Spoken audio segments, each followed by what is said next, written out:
Welcome to VFF USA's webinar, Empower Community. My name is Ustri, and I'm the Senior Director of Vicente Ferrer Foundation, United States. VFF USA's partner in India, Rural Development Trust, has started the child sponsorship program in the year 1978. And so far, they have sponsored more than 120,000 children. In today's webinar, formerly sponsored children who are working now will share their journeys from childhood to livelihood. And after that, we have our child sponsorer who are going to talk about, and they are going to share their experience. They made their sponsor children in India. They are going to talk about their experience and share that with you. And at the end, we are just going to briefly discuss about our sponsorship program, what the child receives, and how the sponsorer can feel connected with the children. So now I am going to introduce moderator for today's session, Dr. Srilekha Pale. It's my pleasure to welcome Dr. Srilekha Pale in today's webinar. Dr. Srilekha Pale is an accomplished healthcare leader with 20 plus years of experience with major healthcare system in the DMV area. Dr. Pale earned her Doctor of Physical Therapy from Boston University and her MBA with a focus on healthcare administration. Originally from Kurnool district, Srilekha is familiar with our partner Adriti's work. She is from Kurnool and she is quite familiar with the work of RDT. Apart from that, Srilekha personally knows many of the children who were formally sponsored. Welcome, Srilekha. Over to you, and you can start the session. Ushasri, thank you so much for the beautiful introduction. Good morning, good afternoon, good evening, wherever you're joining us from. We appreciate your participation. I can tell you that this is going to be a wonderful participation, wonderful introduction, and you will walk away be feeling inspired. I've kind of spoken to one or two of the child-sponsored that are going to be participating here, and they all have inspirational stories to share with all of you. First of all, I want to thank, I'm very thankful to be hosting this webinar, Transform a Life, Empower the Communities, this beautiful Saturday. In this webinar, as I said, formally sponsored children Shatru, Lata, and Rakesh will share their experiences about childhood to livelihood. I also want to let you know Natalia from California, who visited her sponsored child this year, who is joining us from Madrid, Spain, will share her experience of meeting her child in Bailupalla village, India. As Ushasri said, I'm from Betamcharla, Kurnool district. It is a tiny village who was kind of influenced by RDT, not as much as in Anantapur district, but definitely very much influenced by RDT's great work.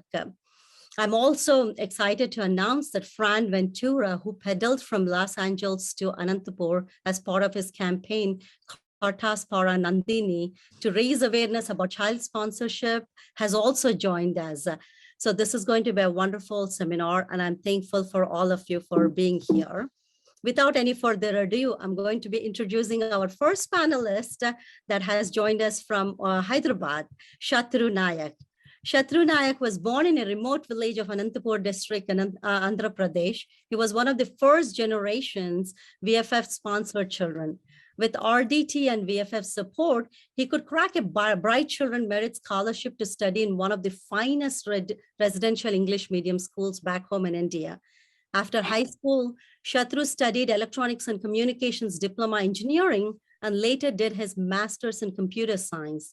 After a short period of work experience, he was offered to start an IT offshore development center in Hyderabad, India, to support EDI Oracle Retails project and product development to USA parent company, Versan Technologies. He joined to set up a movie graphics company, and later his passion for entrepreneurship is driving him to bootstrap two companies in India and United States. He started his product company in the education domain, and later, along with two Americans, started a mobile workforce management product company as well in Fountain Valley, California. He's married and blessed with two children and happily lives in Hyderabad at this point. As you can see, he's a very accomplished gentleman, and I'm thankful that he took the time to join. And I would love to speak to him and kind of get to know about his experiences and so on and so forth. Shatru, I would like to start off by asking you talk to us more about your childhood and your memories of the child sponsorship program. Yeah, thanks for that introduction, Srilekha, first. And I do clearly remember my first day of sponsorship. It was a couple of white people coming to my village, motivating entire village, and they were talking about sending children to education and also looking the water facility for my village. That was still, I remember, I was about 5 years old kid then. It was first time when I was seeing some white people. It was strange thing for us. It's something like movie avatar characters for us those days when we see some white people. Yeah, in 1979, I got my sponsorship. My sponsor was from US, New York City. Her name was Michael Gianni. She's no more now. In 1997, she passed away due to a depression disease and kind of things. That's what my sponsorship. She has did two things. One, sponsoring money for RDT, that is Rural Development Trust, to bring my all education needs. And also she initially raised some fund to create a separate bank account for me for my graduations. Kind of. So that's what Srilekha. In 1979 is my first journey with rural development. So a couple of things that I'm kind of hearing from you. It's kind of nice to know that this program is not a new program. This program has been going on for as long as 4 decades at this point. And it kind of started off you saying that there were some white folks that kind of came in, and it started off as like water facility program and kind of inspired as a child sponsorship program and stuff. So Shatru, do you think the sponsorship helped you to become as successful as you are today? And do you also think that if the sponsorship program was not there, if that folks did not recognize that this program was essential, then you wouldn't be where you are today? What do you think? How did that influence you to become where you are? Yeah, one thing, definitely I can visualize if Rural Development Trust was not there, they not have taken care of me. I would have been in my village like a laborer, okay? But I was lucky enough to get the sponsorship and to be taken care by Rural Development Trust. So it helped me a lot in not only education, but it helped my all the student life, So I have been talking to a guy called Michael Perry then, and I understood. I knew later how I need to interact with people, how to communicate, how to grow up. He was more inspirational for me those days because he was a director of RDT. He was a bridge between a sponsored child and in the school where I was put up. So yeah, it definitely helped me to do my schooling, one of the best schooling, as you said in your introduction, in that region. It was one of the best English medium residential school where all big money barons put their children in that school. It's close to Anantapur called MPR Dam. You must be knowing Srilekha. Okay. And then later, with that inspiration, I joined my diploma. By the time I joined diploma, I knew how to talk in English. It was too fluent for me. And I was very good at writing because I come up from English medium school. Those days, getting into English medium school was not an easy task for a tribal kid who comes from nowhere. So I was one of the top guys. I was not only the top guy. I was one of the top guys in the schools, in colleges, and everywhere, wherever I went. I did my diploma in electronics communication, and then I did my bachelor's in same electronics and communication. Later, I joined my master's in computer science. Yes, all the way, the sponsorship helped me everything. As I said earlier, some part of money with the help of RDT. So my sponsor sent special money to create a bank account, put in my account.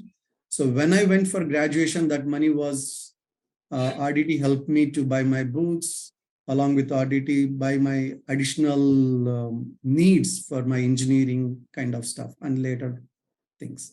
Yeah, in one word to say, if RDT was not there, I would have been in streets like a laborer.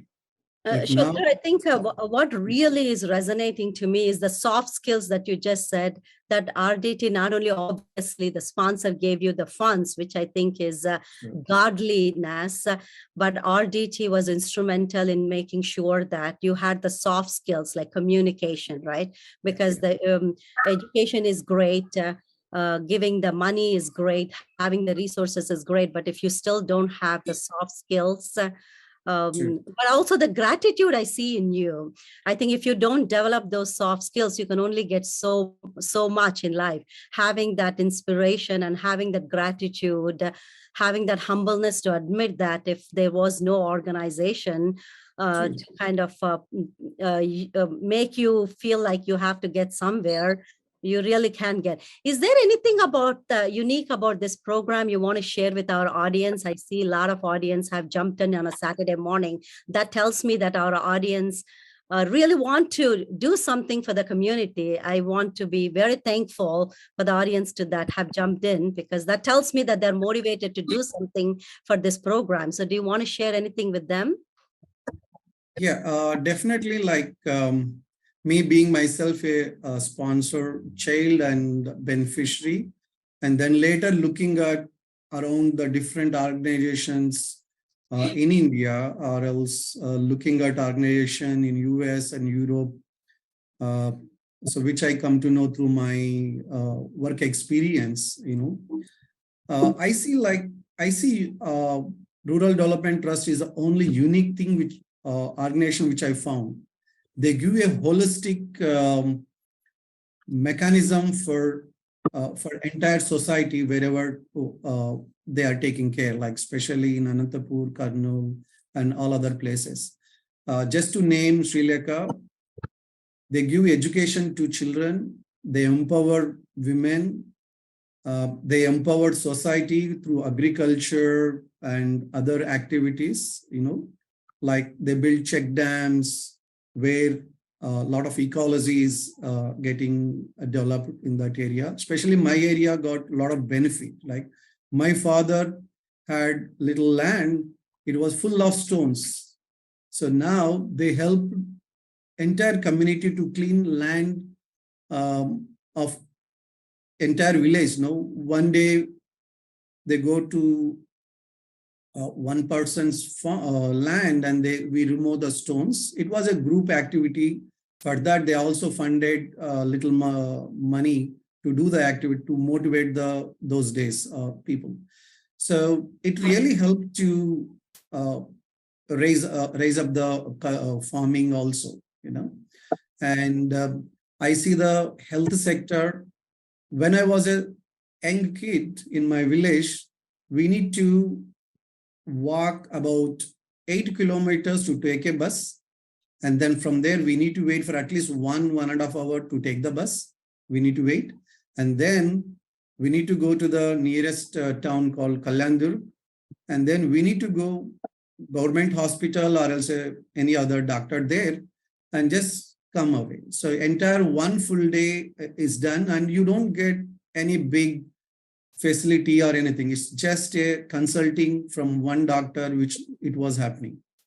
Now, if you see how RDT have been doing from the day one, they set up their hospital, especially for pregnant women, they have been doing great job. And now they have a super specialty hospital in our area. I can see the step-by-step growth, what they have been doing. So in one way, Sri Lanka, just to conclude, it's a holistic NGO where they do everything. They connect all the dots with the parent, with the child, with the women, with the farming and everything. So every penny that donor is donating is being utilized 100%. I see I read in Indian papers also, some of the organizations they cheat, many organizations have been banned by Indian government by misusing the funds by that way. So it is the only RDT where I have never seen in last 40 years, not in one time, anything for wrong reasons.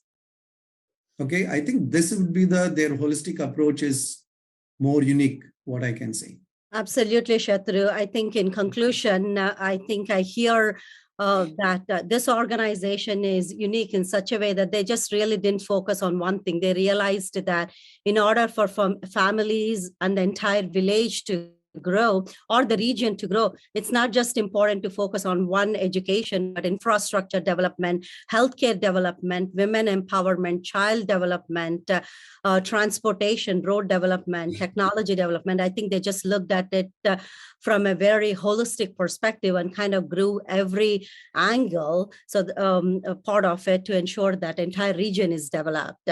So I thank you for kind of not only highlighting your growth, but just focusing on the growth of the region. And thank you for staying engaged. Please hang in there. If the audience have any questions, we'll take at the end of it.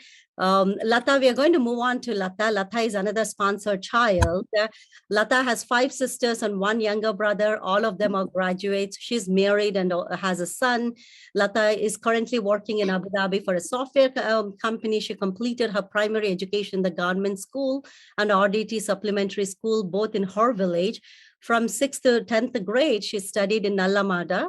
After her 10th grade, she got selected for the RDT scholarship program.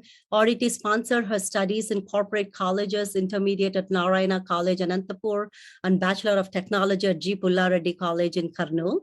After this, Lata went to Bangalore for a job search and got a job after a year in 2011 as an IT test automation engineer. She worked in Bangalore for 6 years and was then moved to Abu Dhabi, and she's working in Abu Dhabi for the past 4 years. Lata, welcome. You obviously have accomplished quite a bit. So tell us something about how you received your sponsorship and how long has it supported you? Okay, thank you. Thank you so much for the information you have given about me. My voice is clear, right? Yes. Yeah. Yeah, thank you. Okay. So for me, like in my village, and when I was a young girl, not even young, I can say I was a child, like 5 years old. I have seen my elder sisters from other houses, and they used to go for RDT school. So this is not new for me, like which came in between of my studies. But from my first class, I have gone to RTT school, which was there from the morning 6 o'clock to 8, and then later we will go to government school. So why I'm telling this is like in our village, RDT has done many things which help our community, like which is a small community, to take a kind of good change in our home.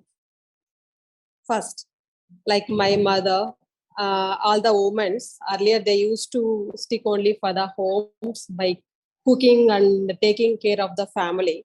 But from that time onwards, my father decided to educate all of our 5 girls with the help of RDT, because if RDT school was not there, it is difficult for us to go and bring all our textbooks or whatever and send all of us to school, because that time in village, you know how we can survive.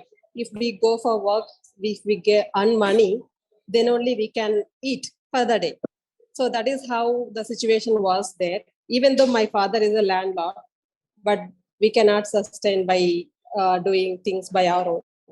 So in that time, RDT helped us to give uniform, school books, and everything whatever we need for the entire year.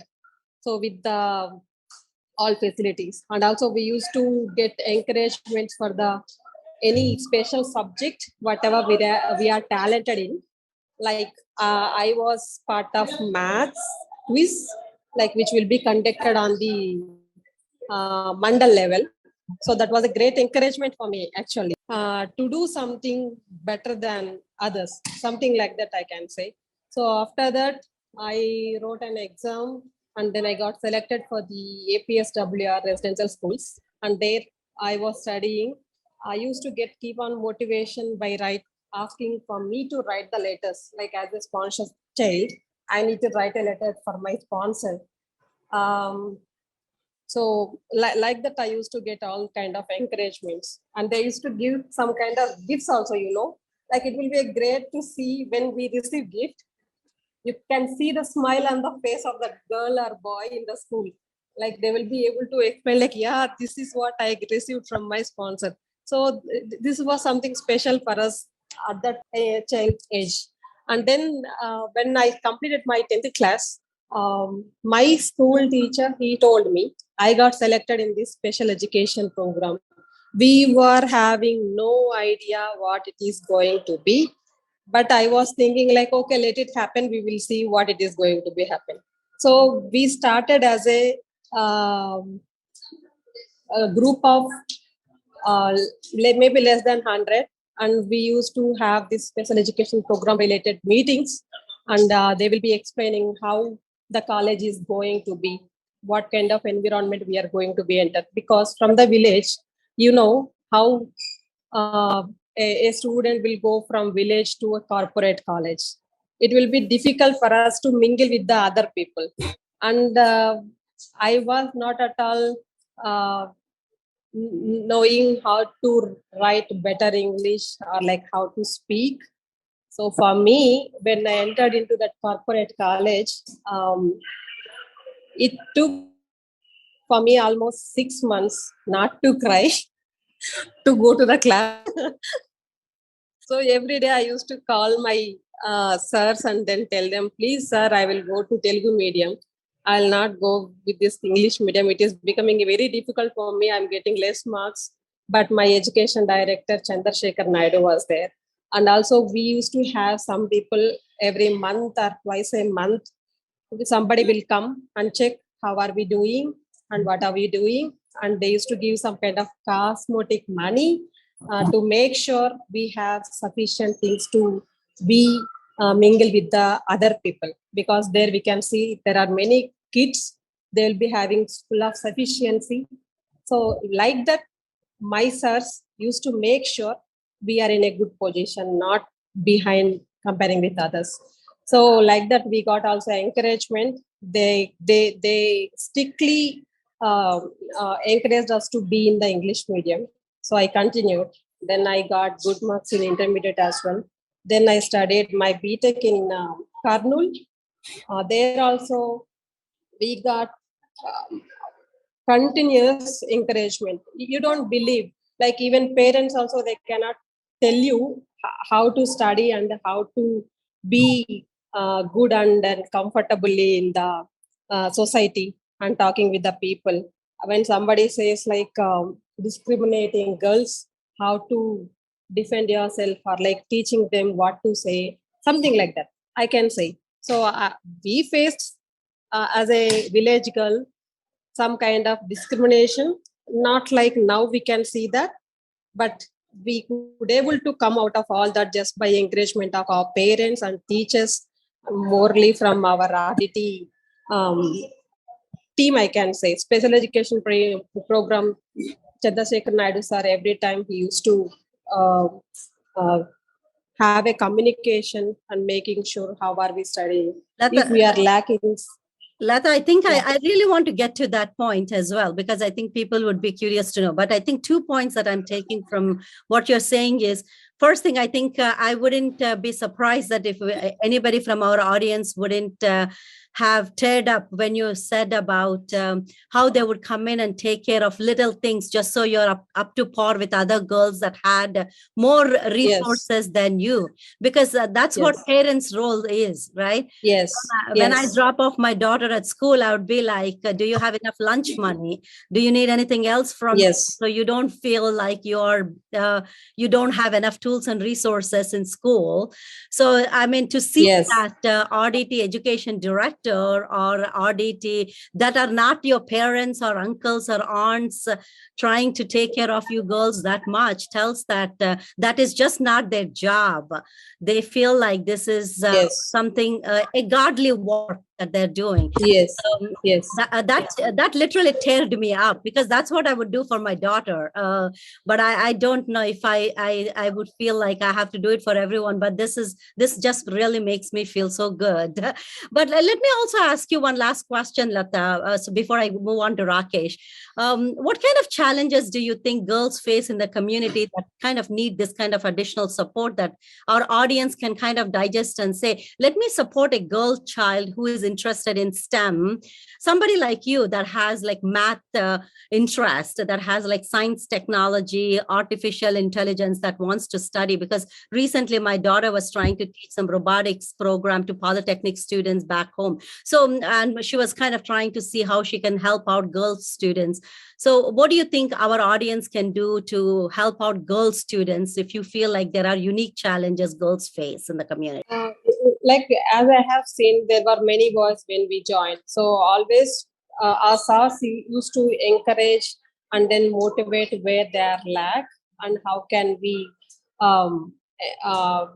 like reach out them and ask what is difficulty thing they are facing, how can they help by providing whatever they need, even education wise also. Some girls might be very shy to talk, and they cannot be speak in front of the groups as well. So we need to encourage girls to be more brave, and they could able to talk in the larger group. It's like whenever we used to have meetings, this is the point where girls got some kind of brave and they can talk in front of the group, so that they will not be having a fear in the society. So Lata, I see that RDT acknowledges that there is that little fear factor. So RDT is putting in that extra effort to empower girls to get out there and pursue their interests. Yes. So, Lata, your truly success story, being a girl child myself, I just truly feel like you are a true role model for all the female children out there. I want to say, way to go, girlfriend. Keep up the great work. I hope you continue to stay engaged with RDT and keep motivating other girl children and continue to sponsor other girl children. Let me move on to Rakesh. I have met Rakesh myself once before. I was part of a panel with him, and I get inspired just listening to his accomplishment and talking to him. Rakesh was born in Settur, Andhra Pradesh. He was one more sponsored child. After high school, Rakesh studied mechanical engineering at a local university. He complemented this study by taking courses at RDT professional language schools to gain skills in Spanish, English, accounting, and also soft skills. Since he was a child, Rakesh dreamed of learning Spanish, but he never imagined that this was going to change his life in such a way as to line up a job in Mexico City. Rakesh started working as a software programmer at Banamex, a Mexican bank that is part of a Citi group. Now he is living in Mexico City, working for Nissan as a team lead. Rakesh, please welcome to the show. I've seen you, I've heard you speak Spanish. One thing that I literally dropped, my jaw dropped when I visited RDT is how well people eloquently speak Spanish. Literally, my jaw drops every single time, because my kids and a lot of kids here take Spanish as a second language, but I've not seen them or heard a lot of kids speak as eloquently as some of the RDT students speak in Spanish. So tell us, Rakesh, about your experiences. How did the sponsorship help you in what you're doing today? Well, long story, short form, right? So I think I can just consolidate what Shetru and Lata, they mentioned. All those, when I just go back in the timeline and think about my childhood, right, was kind of difficult to manage. But that RDT was our trump card completely, right? And without RDT, not sure, as Shatru mentioned, right, we would have become, laborers and working in the field.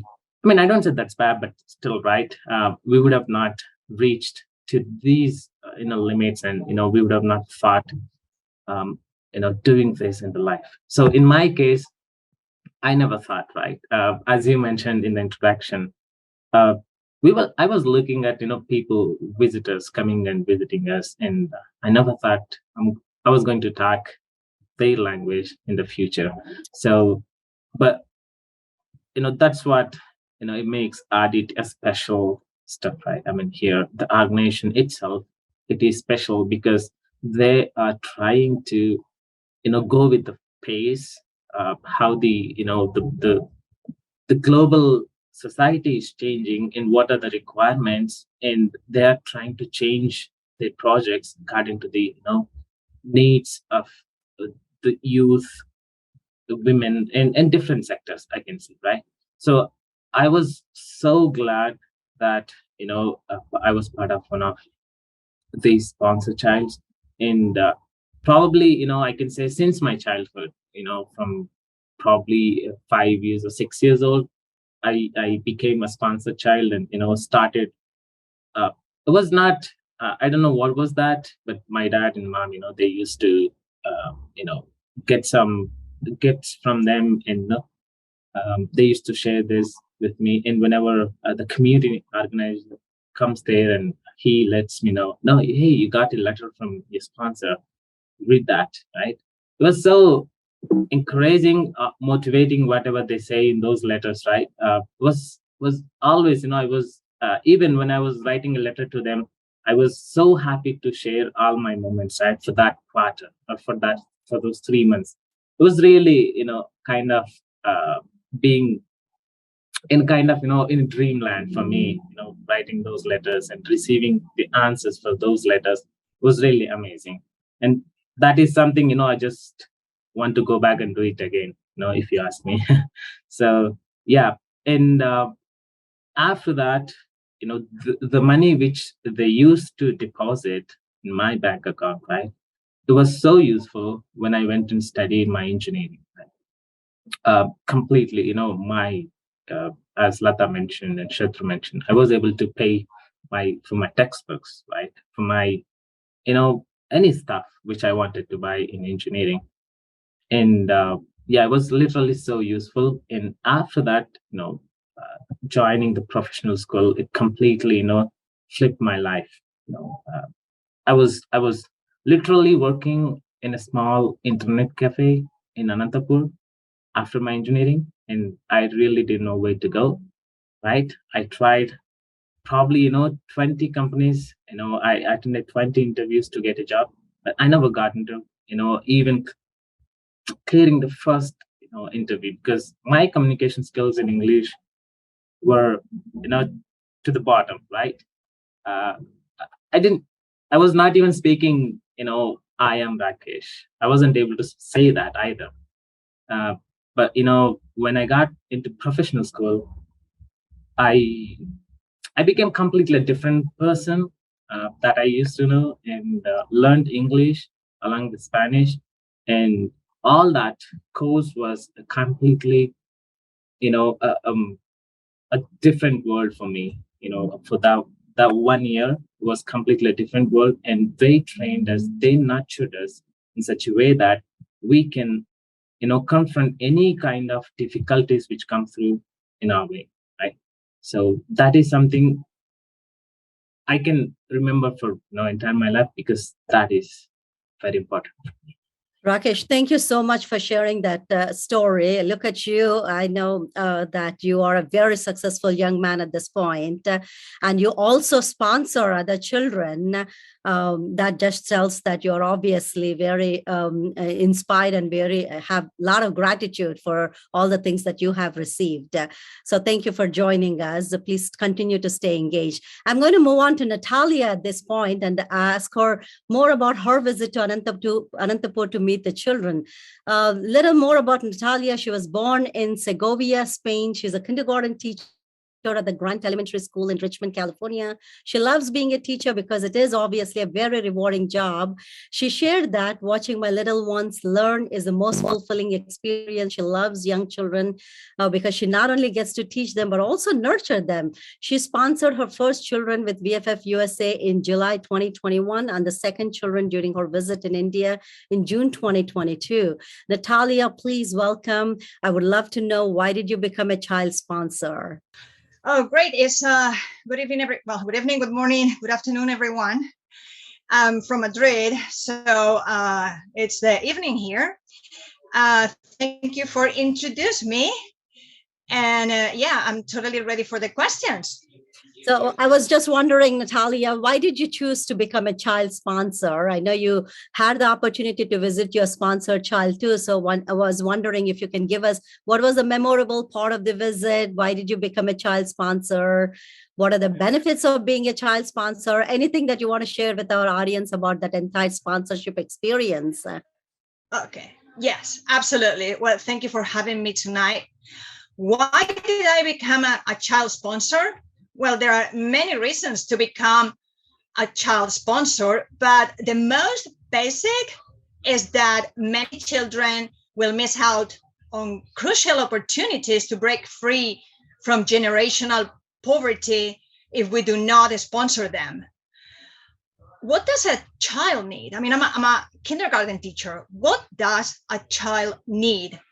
Children need loving caregivers and loving teachers, healthcare, nutrition, clean water and sanitation, education opportunities, and safety, basically. Does every child in the world have those? I don't think so. Can I solve a global problem? I don't think so, but I can do my part. I can do my part making sure that my sponsored child is going to have all these things that I've just mentioned. Yes, I had the opportunity to visit my sponsored child, Pavani, last June. And you're asking for memorable moments. I mean, every single minute that I spent in Anantapur was a memorable moment. But if you ask me to pick one, I would say the day when I finally met Pavani, also a child. I had sponsored Pavani for a year before I met her, and we exchanged a few letters and a lot of photos. And on Monday, June 27th, I got to meet her. We arrived in Bailupala after a 3-hour ride, and that's the village where she lives. And I will never forget, I got off the car and there she was, Pavani, in person, no more photos, in person, looking at me and holding a flower lei that she placed around my neck. And she gave me a big hug and a kiss. I'm sorry, I'm just, and she grabbed my hand and took me to her home. And everyone in the village was there and they followed us. And I had learned a few words in Telugu, and I was talking to the kids, you know, and of course I had an interpreter with me at all times. And we had a 2-hour conversation. We were sharing games, sharing what a day in our lives looked like, sharing like what our favorite stuff was. I'm not talking about Pavani, I'm talking about so many kids. Pavani, they were like 5 girls in the family. So we got to share a lot in such a little time. And the best part, she was dancing and she was singing for me, and she was adorable, totally adorable. Time flew. I mean, all of a sudden it's like, okay, lunchtime, we gotta go. And then she was like on my way out. I mean, she grabbed me by my hand on my way out, and then I was just like, I want to sponsor another child. I mean, like right here in this village, and I got to sponsor the next door neighbor. Wow. And now I have 2 girls in Bailupala. Well, actually, I have 4 girls because a friend of mine very recently sponsored 2 more girls. So I'm in a crusade to sponsor girls in Bailupala now. I hope to get more sponsors. So I ended up the day sponsoring Rajeswari. Rajeswari is my new girl. She's 3 years old, 3 or 4. She must be 4 by now. And now you're asking me what the benefits are. What is benefits everywhere?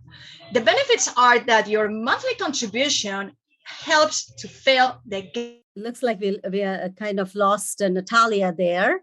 I'm so sorry. I know she had a beautiful story. I think what kind of inspired me is, are you able to hear us, Natalia? I think audience, I'm sorry that we lost Natalia. Hopefully she can join. I think what inspired me about Natalia is like she not only sponsored 1, but 2, and then she brought in her friends to sponsor more. I think that is quite inspirational. She teared up and she made me tear up as well. It's just the gratitude the little girls have for such little contribution that we think we can make is a huge impact.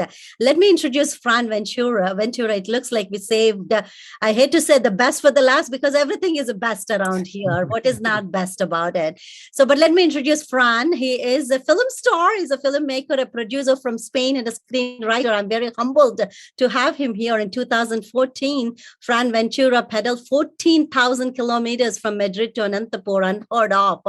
The bike trip lasted 7 months and crossed 15 countries. He made a documentary during his journey, which helped him raise funds for 350 bicycles to support Audity's education project in Gorantla. He raised not only awareness about Odyssey's impact, which moved him to return to the road to cover the Northern Hemisphere and bike from USA to Anantapur. He also carried out the long ride in 4 stages. On each stage of his ride, he wrote a letter to his child Nandini. Initially, the plan was to complete the journey in 2020, but due to COVID, he could finish it in November 2022. Finally, when he completed his ride and met his sponsored child, Nandini, in her village, Bairepalli, he recorded moments from his trip to make a documentary on child sponsorship, Kartas Para Nandini. When he started recording Nandini, she was an 80-year-old girl. Now she is a woman. Congratulations, Fran. We are so happy that you're joining us from Madrid, Spain. This is one thing that I was super excited about. And I don't know how many people I tweeted about this, that Fran is joining us, and people are retweeting that over and over again. Fran, thank you for joining us. Tell us about your trip, and then tell us about Kartas Para Nandini and about creating awareness about child sponsorship. Yeah, thank you. Thank you very much for your accurate introduction. Thank you very much. It's a pleasure to be here with all of you. Hopefully you can understand my strong Spanish accent. Yeah, Nandini is the girl I sponsored in 2015 after getting to India by bicycle from Spain and crossing many days in the rural areas in India, and receiving a lot of love and help from the Indian people. When I get to Anantapur, I realized how much love I have received from Indian people in the rural areas, and I decided to give some of that love back. And I decided to sponsor Nandini. That was at that age was like a 6-year-old. The documentary was like a bigger success here in Spain. We made a lot of screenings of the documentary. It was like a kind of adventure that ended up in Anantapur, and where we distribute all the bicycle we have from rice. And Nandini at that time was 6 or 7 years old. And I just want to say that this is about happiness. If you read Vicente's book, he speaks a lot of happiness. So for me, sponsoring is almost like a way of getting happiness from what I'm doing, giving back so much love.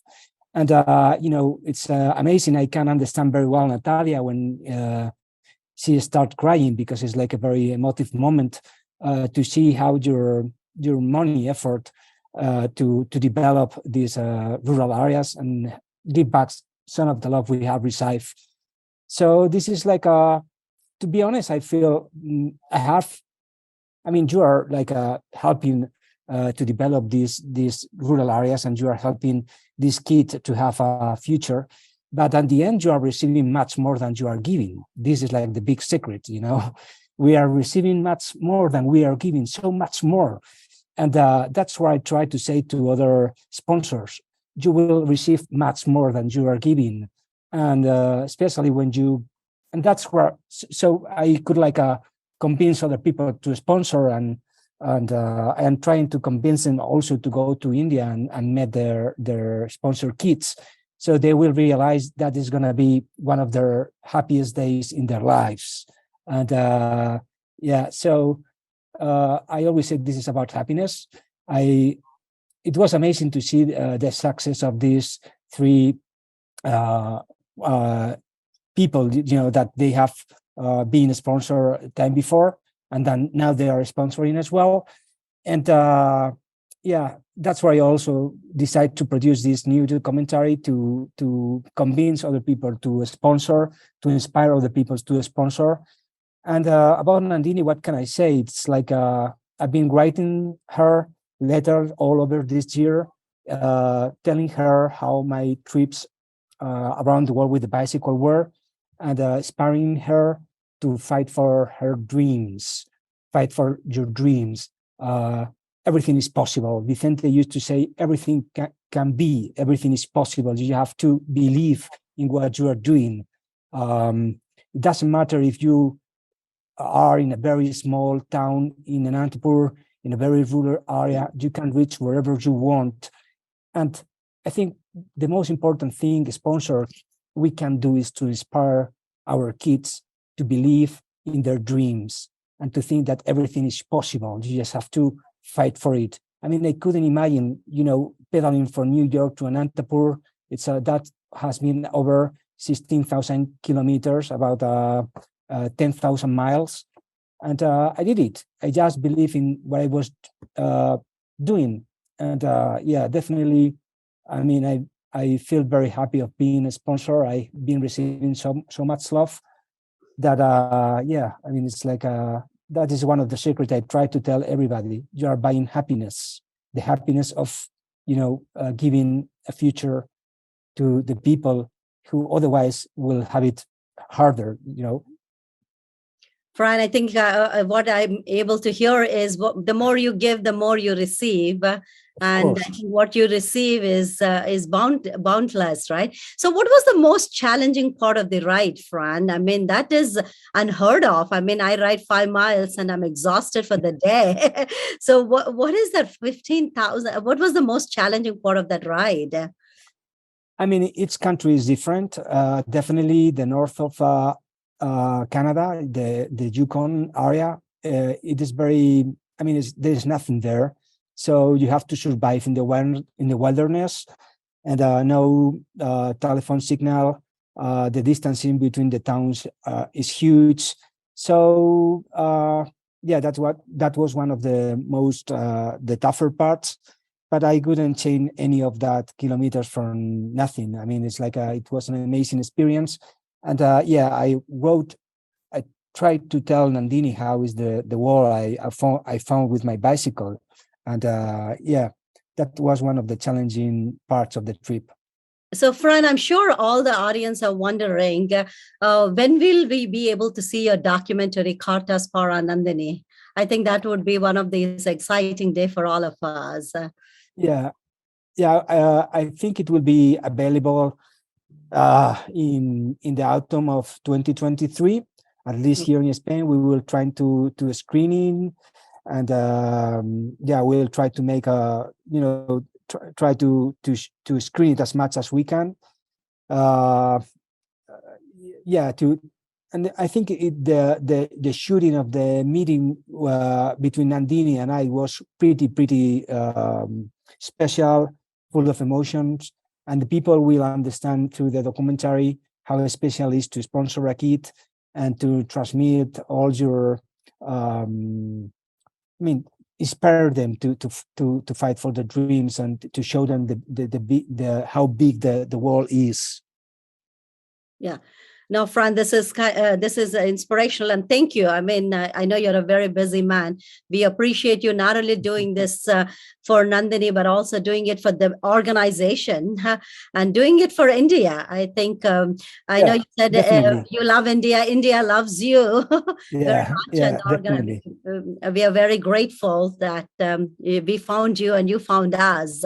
Please continue to stay connected with us.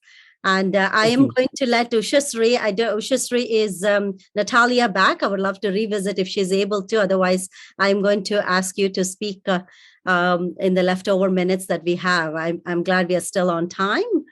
If audience has any questions. And thank you, Srilekha, and all the speakers. It's wonderful to hear all your stories. So now I am going to just briefly talk about our sponsorship program, because often we question what we receive when we sponsor a child. So as soon as we sponsor a child, the child start receiving educational and healthcare support. And all our speakers so far, they have shared their stories with you all that what kind of educational and healthcare support throughout their sponsorship they have received through their sponsorship program. And our sponsorship program, if any child is disabled, it's help them with special kind of support. Suppose a kid require any kind of surgeries who is differently able. So this sponsorship covers all the cost. Not only that, we believe in totality and holistic development. So when a child is sponsored, it's not in isolation. He or she needs to grow up in an environment that supports them. So our focus is on family empowerment as well. So it's not only the child, but overall, the family gets support through different RTT programs and projects over there. Maybe they are getting nutritional support. The family members also have access to healthcare facilities at a discounted rate. They just need to provide 25% of the treatment cost. And what's the most unique thing about our sponsorship program, that it doesn't stop at a time like 18 years or so. It's more sustainable. It helps the sponsored kids to achieve their dreams, their career goals. So they can continue their career journey, and that's why there are so many sponsors kids now. They are some of them are engineers, some of them are doctors. They are having their own career. They are fulfilling their life dreams. So and now I'm going to talk about briefly about how a sponsorer feel connected. Often we feel I'm sponsoring a child, but how would I know that it exists and where she or he is? So how the sponsorer can feel connected with the child? So as soon as someone starts the sponsoring program, our office share the photo and information about family and child with the sponsorer. And they also receive twice a year a letter from the child. It's a handwritten letter. Depends on age. Sometimes if the child is too young, maybe just a photo they share. And after that, every 3 years, we share an updated picture of the child. Then you can also write letters to the child, and as all the speakers shared, how they feel when they receive any gift or letters from their sponsorer. And but the best way to develop a connection and bond with a child, of course, to meet them. There are so many sponsors from the US who visited India, who met them, and they shared their wonderful experience. So yeah, and we have a video to share with you all now. That's about one of the child sponsorer.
I hope you all enjoyed the presentation and the panelists speak. And if you have any questions, this would be a good time to kind of interact and open your videos if you would like to.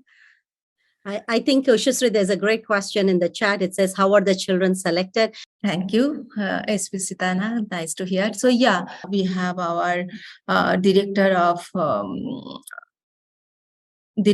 child sponsorship, Shivas. Actually, to select, to take children from to sponsorship program, we have a staff who are working in sponsorship office and also the fields. Before selecting the children, we conduct a survey in villages to see their condition, how regarding the poverty and also land families. We have a criteria, 5 or 6 points. According to those points, we select children to take into the sponsorship. And we select those who are getting income, families, parents who are getting little income, we select them. And backward community, as I have mentioned, backward communities who have less resources, have less accessibility.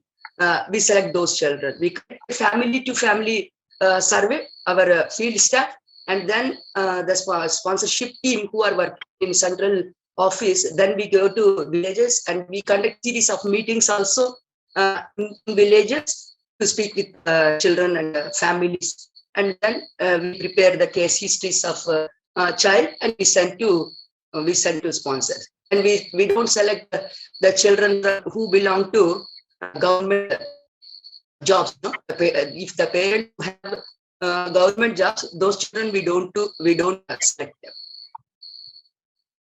Thank you. And if anyone have any of the questions, they can email us, they can ask it here, or can contact us at any point of time. On behalf of Vicente Ferrer Foundation, I would like to thank all the participants, all the attendees, all the speakers. It's wonderful to, and of course, my special thanks to Srilekha for this wonderful session. I mean, if you don't mind, Ushasri, I can give a last speech. I know some of Ushasri and all are, they are the staff for VFF. I'm not, so I can attest as a volunteer that I've been to this organization. I've been a volunteer. I've been to RDT campus. I've volunteered in the hospitals. It's a very genuine organization with people that work like ST and all, work genuinely with the organization. They don't actually work as a staff. They work as though it is their own organization. So very empowered team members, very empowered employees, really doing some very, very good work both in India and United States. I have been part of multiple organizations, but I can attest that this is one of those very, I say, one of those organizations that I could probably continue to attest to it throughout my life. Genuine organization that we can proudly sponsor and continue to contribute. So I hope you all will consider sponsoring a child, and make their lives better. Thank you. Thank you so much. Thanks.